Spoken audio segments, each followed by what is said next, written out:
Hello viewers, I welcome you all from HLT of Tech channel, and today we are going to talk about security component of Dynamics 365, which is very important regarding the defining your security roles, defining business units, and you can define users here, you can define teams here, and all the access rights of the entities that are available in the modules of CRM, all of them are controlled through this component, that is security component. So we will look each of them one by one. First of all, security component is available in settings, and in settings it's available in security.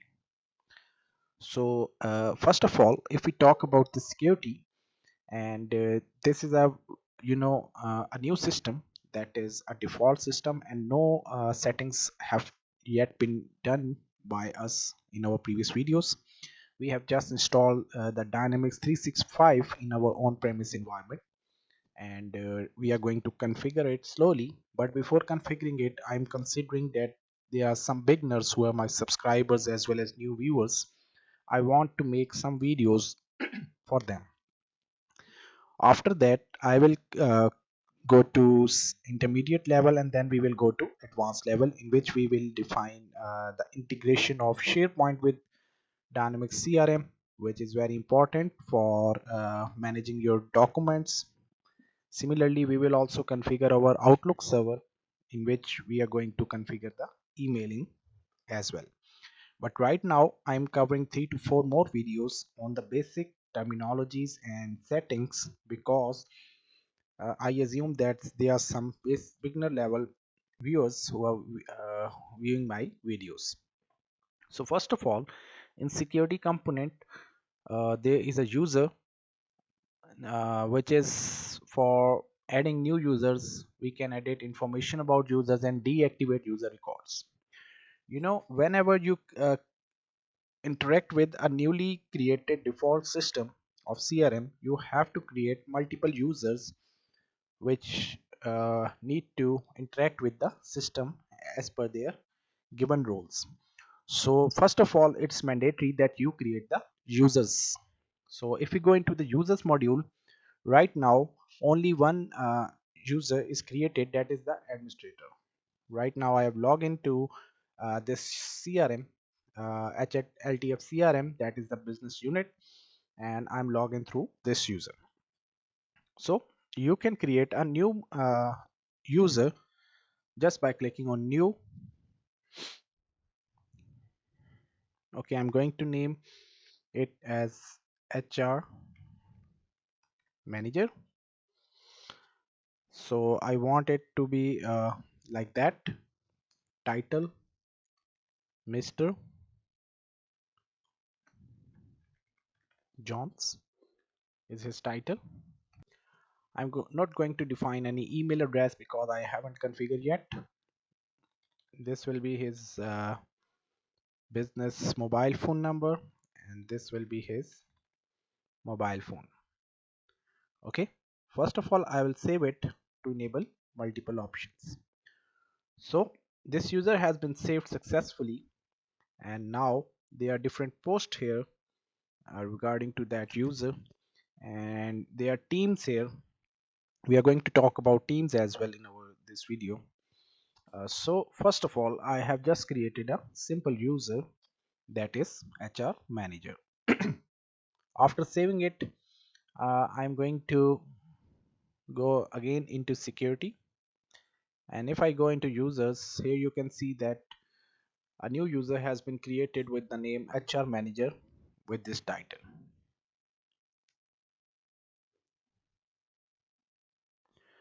Okay, if I go into the organization information that is available here, you can see that there are different types, different areas here that are mandatory to understand, because if your CRM is expanded across various territories, then you have to define the territory here.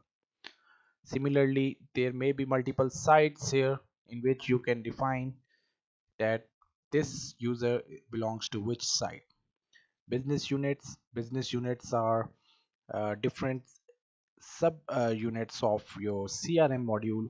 For example, you have your five setups, five production units that are uh, located at different locations, and their purpose of production is different. One production unit is producing or manufacturing the air conditioners.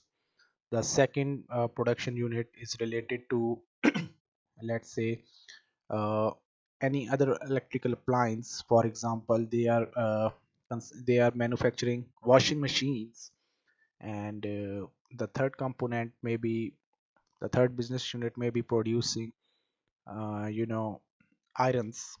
The fourth unit may be producing refrigerators, and so on. So for that purpose you have to separate your CRM logically, and for that purpose you define the business units.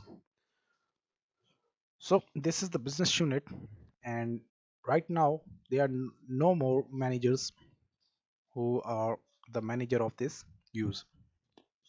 So we have just created one user, and now we are going towards the next thing, that is teams. Team is a group of users. You know, if your managers, let's say your one business units have five managers and they are working in HR department, then you may constitute or comprise a team. So for that purpose, you'd introduce the teams. For example, here I am going to define HR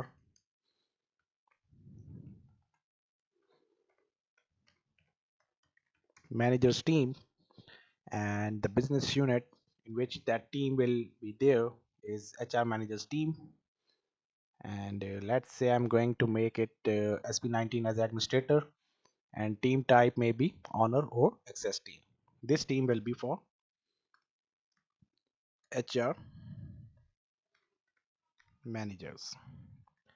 So for example, we are going to define some entities which are related to HR record, and we want that a group of managers that are working in HR department may have an access on that entities. Then for that purpose we are defining the teams here.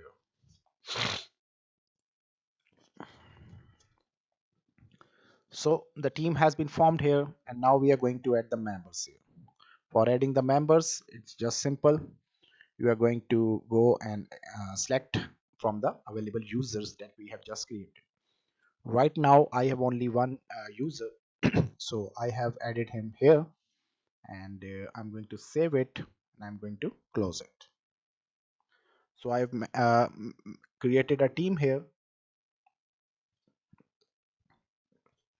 and if we go in security and add more users here related to our HR, let's say one manager is payroll manager. Okay, he's also a manager who is working in your HR department, and he is working in as a payroll manager. So I'm going to assign him payroll manager. Title will be Mr. let's say Kennedy, and I'm not going to define the email. That will be his this one, and I'm going to save it.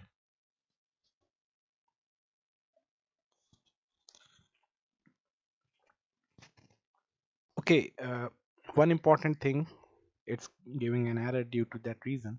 The username that you are going to assign must be also a user that exists in your Active Directory.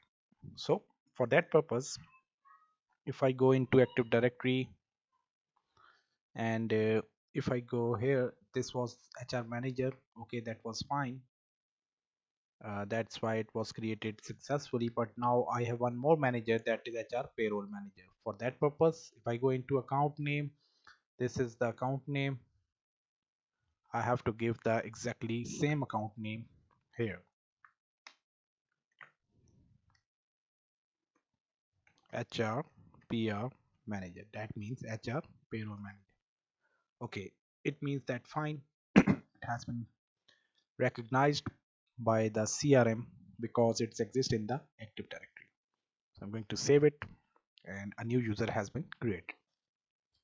So it gives us one more important thing to understand, that when whatever the user you create here must also be the member of your organization, that also be exist in the organizational unit as your uh, you can say users. There's one more user, that is HR deputy manager, and if I go and want to make it the member as well, so what I'm going to do, and I'm going to click on new. After that, it has been recognized here. Okay, that's fine.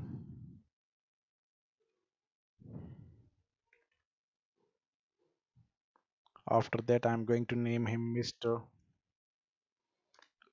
Let's name it as Miss Sangna. Okay, she is a new user, and she will act as a HR deputy manager. So going back into the users, now we can see that we have created many users of HR, and we are going into the security and teams. Here we have created one team for HR managers, and these are the available team members. I'm going to assign one more user here, that is, if I go into HR, enter, it will give me HR payroll manager, and I'm also granting the role of HR deputy manager also as a team member.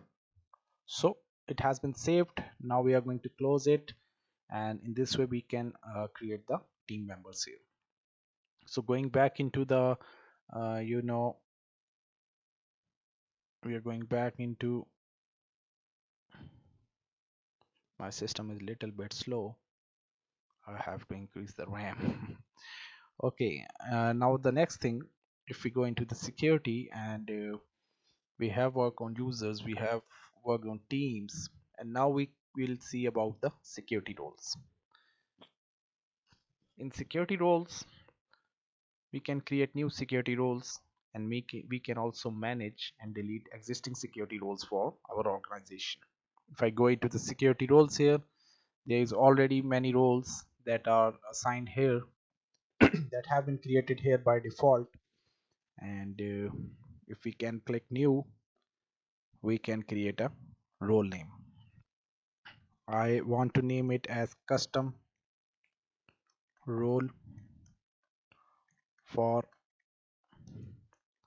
HR managers. Okay, I'm going to name it as custom role for HR managers here, and I'm going to save it.